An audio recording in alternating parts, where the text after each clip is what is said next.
Hello students.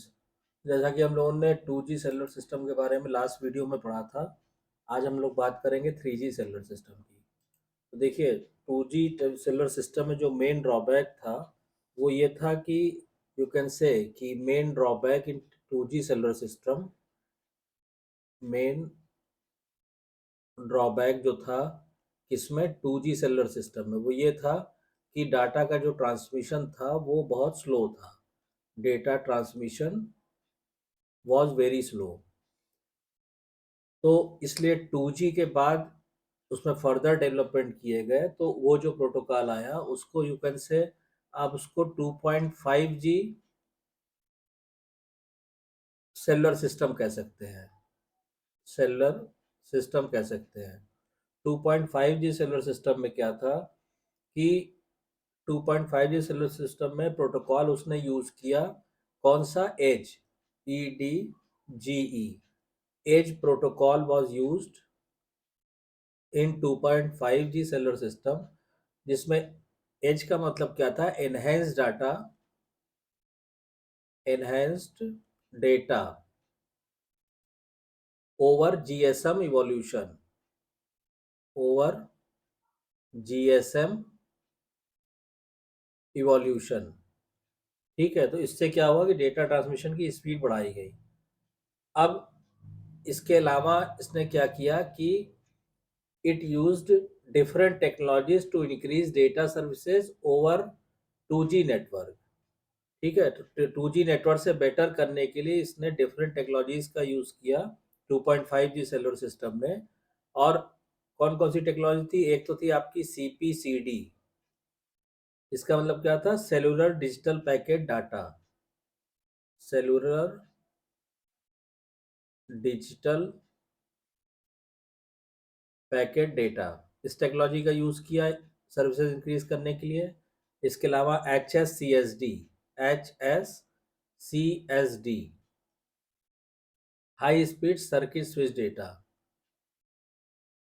High speed circuit switch data. ठीक है, next is GPRS. GPRS के बारे में एक सेपरेट वीडियो ऑलरेडी चैनल पे अवेलेबल है, उसको आप देखिएगा। General packet radio service. ठीक है, और packet data over CDMA and other technologies. इसके अलावा ये हो गया, ये हो गया, ये हो गया। इसके अलावा packet data over CDMA and other technologies.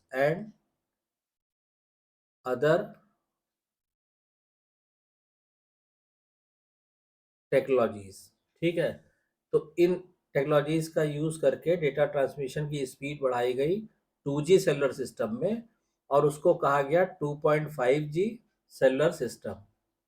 ठीक है, तो इस तरह 2G के बाद फर्दर ये डेवलपमेंट हुआ। अब उसके बाद हम बात करते हैं थर्ड जनरेशन सेलुलर सिस्टम की। तो थर्ड जनरेशन सेलुलर सिस्टम में क्या था कि इन केस ऑफ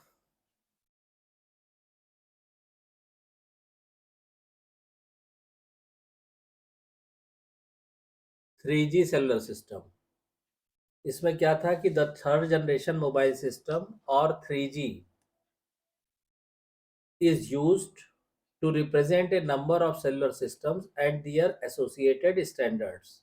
ठीक है, 3G used to represent a number of cellular systems and their associated standards. Secondly क्या था कि these standards are being facilitated by the ITU. ITU जो इंटरनेशनल संस्था है, international telecommunication unit, international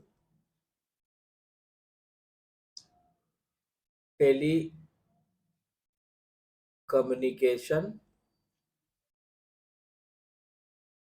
unit, ITU ने इसको फैसिलिटेट किया and other regional bodies ने भी इसको फैसिलिटेट किया 3G मॉडल को।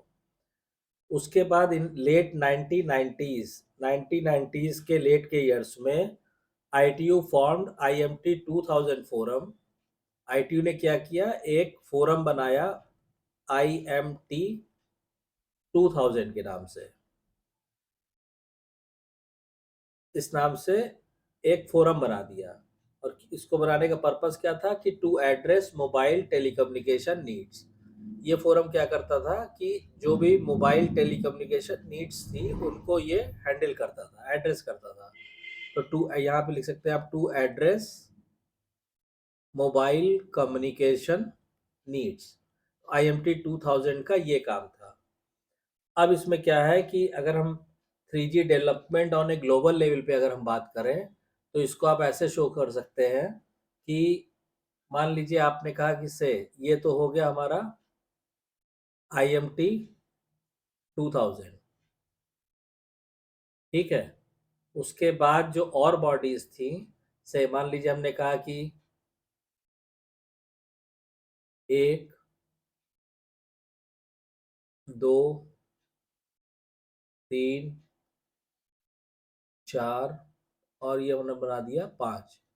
अब जैसे ये क्या था, इंटरनेशनल टेलीकम्युनिकेशन यूनियन का ये था IMT 2000 फोरम था।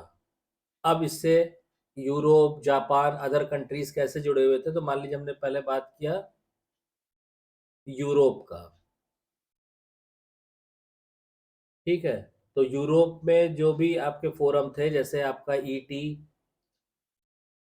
था, ETSL हो गया, EU हो गया, GMS हो गया, फिर एसोसिएट UMTs हो गए, एसोसिएट UMTs हो गए। ये सारे जो फोरम थे ये IMT 2000 से जुड़े हुए थे, ठीक। इसी तरह अगर हम जापान में बात करें, तो जापान में ARIB, फिर आपका TTC, फिर आपका NTT डोकोमो था, NTT डोकोमो, ये जुड़ा हुआ था इस फोरम से, IMT 2000 फोरम से। उसके बाद आप आ जाइए नॉर्थ अमेरिका की बात करें अगर हम लोग, नॉर्थ अमेरिका, तो नॉर्थ अमेरिका में जो भी फोरम थे इसके, जो इससे जुड़े हुए थे, उसको हम लोग बात करते हैं, तो ये आपका था TIA, फिर है CDG, फिर है आपका वेरियस मैन्युफैक्चरर्स, वेरियस मैन्युफैक्चरर्स, ठीक है। ये भी IMT 2000 फोरम से जुड़े थे। फिर उसके बाद अदर कंट्री में आ जाए, तो यहाँ हमने लिखा अदर्स, जैसे चाइना, कोरिया, ETRI और TTA एटसेट्रा, ETRI,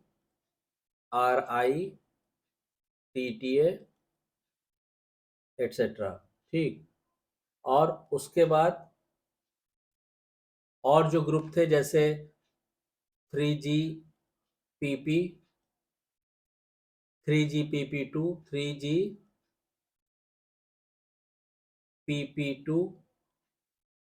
ग्रुप्स, ये जो ग्रुप्स थे जो टेलीकम्युनिकेशन नीड्स को हैंडल करते थे, ये भी देखिए, पहले ये आप इस फोरम से जुड़ा हुआ था, और ये भी इन फोरम से जुड़े हुए थे।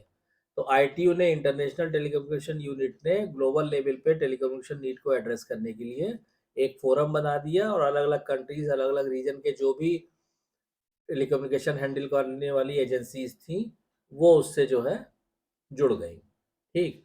अब इसमें हम बात करें कि 3D कैरेक्टरिस्टिक की, कि 3D सेलुलर सिस्टम की मेन कैरेक्टरिस्टिक क्या है, तो इसको हम लिख सकते हैं 3G कैरेक्टरिस्टिक्स, ठीक है।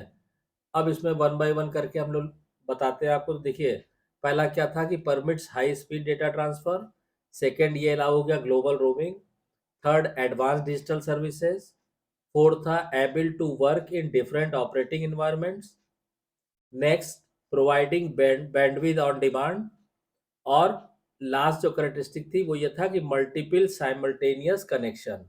तो ये मेन करेक्टरिस्टिक थे high speed 3G cellular system के। High speed data transfer, global roaming, advanced digital services, can operate in different operating environments, providing bandwidth on demand and multiple simultaneous connection। ठीक है, तो इस तरह से 3G के ये मेन करेक्टरिस्टिक थे। फिर जब इसमें कभी डिटेल में आगे हम लोग बात करेंगे तो 3G के ऑपरेटिंग एनवायरनमेंट क्या थे और 3G की करेक्टरिस्टिक क्या थी, सेल साइज के हिसाब से, मोबाइल स्पीड के हिसाब से, उसको हम लोग डिस्कस करेंगे। अब इसमें अगर हम 3G रेडियो इंटरफेस की बात करें कि 3G रेडियो इंटरफेसेस, इसकी अगर हम लोग बात करेंगे तो बेसिकली देखिए, two major 3G cellular technology forward by ITU। ITU ने क्या किया था, जनरली दो टेक्नोलॉजी दी थी 3G मोबाइल्स के लिए। एक था आपका CDMA 2000 और दूसरा था आपका UMTS या UTRA। ये दो टेक्नोलॉजी यूज की जाती थी 3G सेलुलर सिस्टम में। अब इसमें क्या था कि देखिए UMTS में क्या था, पहले हम लोग उसकी बात कर लेते हैं। तो UMTS का मतलब ये था यूनिवर्सल मोबाइल टेलीकम्युनिकेशंस